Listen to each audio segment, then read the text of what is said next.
In today's video, I'll show you how to create a Dropbox link so you can share files quickly without email attachments or big downloads. Once you log into Dropbox, head to the All Files tab on the left-hand menu. From here, locate the file or folder you want to share.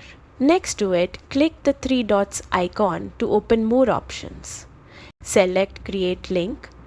Dropbox will instantly generate a shareable link for that file or folder. After that, just click Copy Link. This saves it to your clipboard. Now you can paste that link into an email, a chat, or anywhere else. The best part? Your recipient doesn't need a Dropbox account to view or download the file. And that's it. In just a few clicks, you've created a secure, shareable Dropbox link. If this helped, don't forget to like and subscribe for more quick tech guides.